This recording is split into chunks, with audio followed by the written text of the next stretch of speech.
Hey kids, so last time we looked at how to finish up a knight and bishop checkmate when you already have the king trapped in the right corner. Now the right corner is the corner that's the same color as what your bishop is standing on. So for this setup, the correct corner would be the dark squared corners A1 and H8. You cannot check the king if he's checkmate the king if he's in the wrong corner. And so what we have here is what would be considered the ideal setup for black because it's as far away from the checkmating corner as possible. Now, what I said last time is you don't see this checkmate pattern very often in the game. But the reason I'm teaching it to you is because when I learned it, I noticed that my knight and bishop play got a whole lot better in the rest of my games. I still haven't seen this come up in one of my games, but I've gotten a lot better at using my knight and bishops together. And so I wanted you to see it so that you could start thinking about the same sort of things, learn how to create barriers and walls and control more of the board. Now, while it doesn't happen very often, it was fascinating. I was watching the U.S. Chess Championship online qualifiers last weekend, which is a really cool event where any U.S. chess player has a chance to compete in the U.S. Chess Championship. They just have to win increasingly difficult tournaments to get there. I was watching the tournament had several titled players in this one, and there were two titled players playing against one another, and Greg Shahade was losing to his opponent. You may recognize the name Shahade because if you watch any of the St. Louis Chess Club and Scholastic Center broadcasts, Jen Shahade is one of their frequent commentators, and her brother is Greg Shahade. So he was playing in this tournament. He was losing to his opponent who had the knight and the bishop, and his opponent, a titled player, it was very sad to watch, but just kept giving these perpetual checks, but did not know how to finish the game. And so it ended up in a draw. Even the commentator for this event said, hey, nobody ever bothers learning this. So I hope I'm not wasting your time by teaching you this, but like I said, I found it valuable to myself because the rest of my gameplay improved when I learned this. And while it's kind of tricky, and if the computer tries to give any suggestions while I'm doing this, ignore it because the computer does not know what it's doing a lot of the times with this. So it seems tricky and complicated. Once you understand how the pieces coordinate, it just makes you a better chess player. So here's the idea, is I have the king, my opponent's king in the wrong corner, and I've got my king diagonally opposed to that king. I like putting my knight one step further on the diagonal, and the bishop has to be on one of the two adjacent diagonals. Okay, if I get to this position, I'm great. I can win this one pretty fast. The idea is I'm going to create a barrier along either the rank or the file, and it depends on which diagonal my bishop is on. With my bishop controlling the A7 square here, I want to control this rank and force the king over to H8. So you'll notice the bishop is controlling A7 and the king is controlling B7, C7, and D7. So this king kind of is kind of stuck along this wall. What I want to do is continue to take away squares along the 8th rank until it gets over into the position trapped in this corner the way we had in the last video. So if you see, the first thing I want to do then is I'm going to move my knight up here. All right, so again, ignore those arrows. All right, so now my bishop's still controlling this square, my king still has these squares, but now I've checked the king over here onto A8, and the king has to move. Okay. So I would love to go ahead and put my bishop right here on A7 and take away the next square, right? Because I'm still controlling these squares. I want to get rid of the square where the king is standing on, but I can't put my bishop here on A7 right away because the king would just take it. So what I have to do is I have to make what's called a waiting move, where I just move a piece, okay? Because I know the king's next move has to be to here. It doesn't have a choice. Now that the king has moved over, I can place my bishop on A7. Now look, I'm now controlling these squares, and my knight has this square as well. So the king can try to race and get out, but you're going to see he's not fast enough if he tries to race over to this corner. Okay, so his next move has to be here. Okay, again, I'm controlling these squares, but I don't want him coming to this square right here, right? So the best way forward here is to use the knight to now control the next square over. Okay, so the black king has a choice here. He can try to continue running around to try to get out, or he can try to come back this way to get back to A8.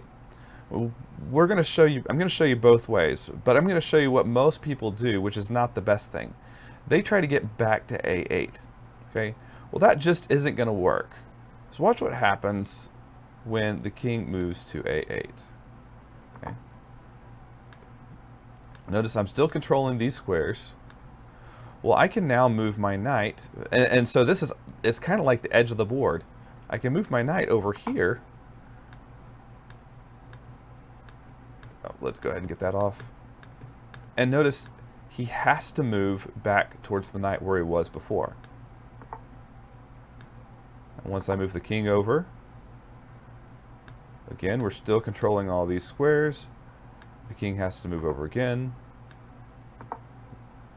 Okay. And the king comes here.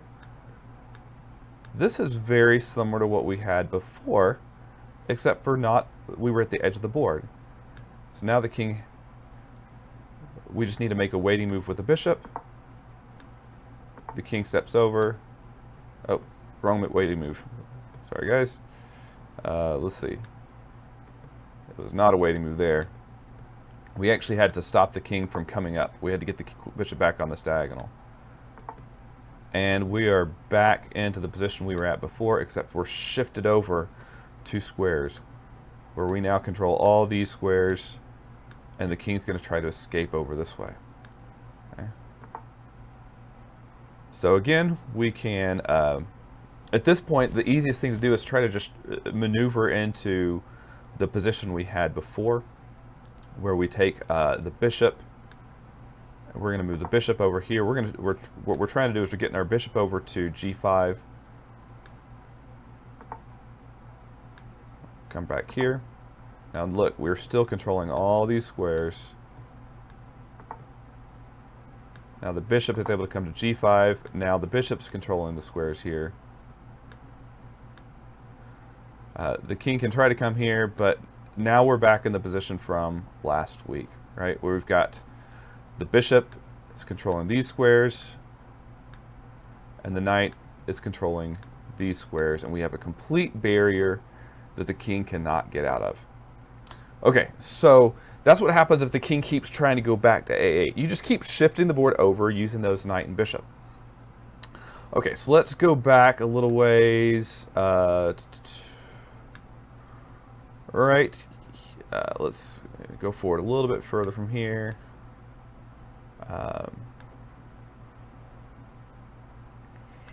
Actually, no, it was back. Okay, right here. Yeah, right here, where we had our barrier created. And this time we're going to have the king try to escape. Okay. So the king's going to come here. At this point, we do need to go ahead and bring our king a little bit closer, so that we're going to be able to move our knight here in a little bit.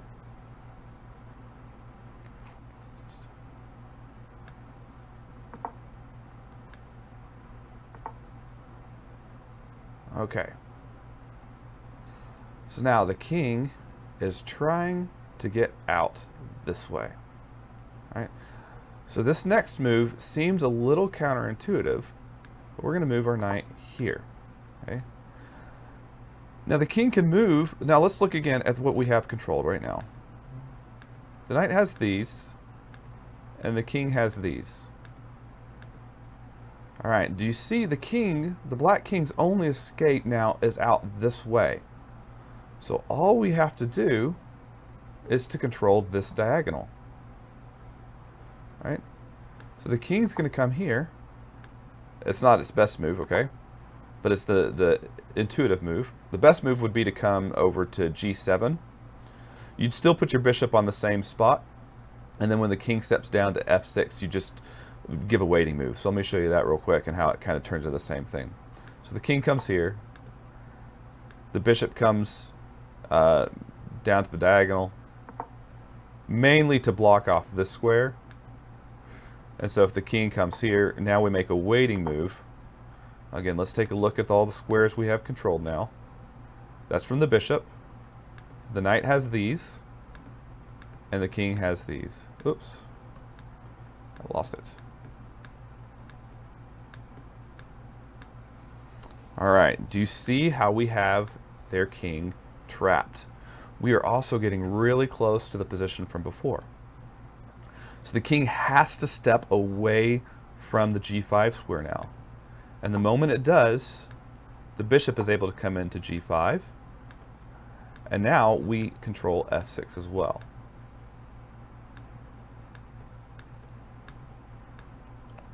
Okay.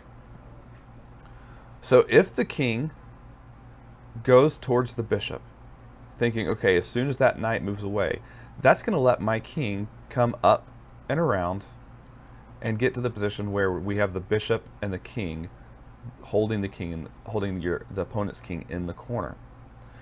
So the best thing for the king to do is actually to come this way now. Okay. This gives us time to maneuver the knight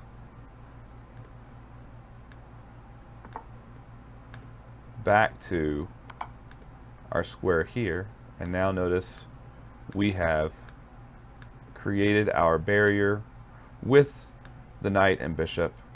The king has to move, and we're back to what we saw before. Okay, this is exactly where the last video started. So real quick, I'll show you how to finish from here. All right, so it is now black's turn to move. Black steps here, and we use the king to start making our space tighter. Once the king moves away from the h7 square and is somewhere in these two squares, we're able to bring the bishop up here. When the king chases it, we bring the bishop back. If the king steps towards the bishop, then we need to maneuver our knight and get it ready to deliver checkmate on f6. Because notice right now the king can't come here. Can't come here. So the king, one of the king's next two moves is going to be one of these two squares, h8 or h7, allowing the white king to step up and trap. So since we're getting close, we're going to put the knight over here. Okay. The king has to step back. Either way works, it just changes how you end up delivering the check. The king steps up. Notice we now have the king controlling these squares and the bishop controlling this square. The king is now trapped in the corner. Goes to the corner, check, and mate. Okay, so let's start from the beginning real fast, just so you can see the whole thing again and see how the pieces coordinate. We're going to play through black's best moves this time. And if you need to review the video, pause it where you need to make sure you understand. Watch, again, it's a good idea to have some pennies out or something like that where you can put down on the board all the squares you control so you can learn how to visualize this. So just real quick from the beginning, check, move over, waiting move, move over, continue to trap, moves over, blocking off the escape square, moves over, king steps in, tries to get away. This is a really key position right here because notice we're blocking off all of these squares now. So the king is going to try to escape either through the g5 or h6 square. So the bishop comes to protect the diagonal. We now have a waiting move, so the king has to move away from the g5 square. Bishop comes in. If the king comes towards the bishop, we're going to bring our king up and around the knight. If the king comes this way, we're going to maneuver the knight.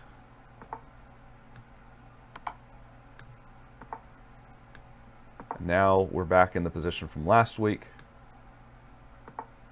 use the king to tighten the box around the opponent's king. The king comes all the way over here. This is a little bit different than last time. Then it's even easier because we can immediately trap him right in here. In this position, we now deliver check with the knight and checkmate with the bishop. Alright, so it doesn't really matter what your opponent's king is doing. The principles are still the same. Like I said, get some practice with this. Put some pennies on your board or some Legos or anything that you have. Some aquarium rocks, just something so you can see how to coordinate your bishop and knight, and get some practice with this, and hopefully y'all start being able to use your bishops and knights in your games to dominate your opponent's pieces, to dominate their position, to dominate their king, and deliver some really incredible checkmates. Alright, I'll see you next time.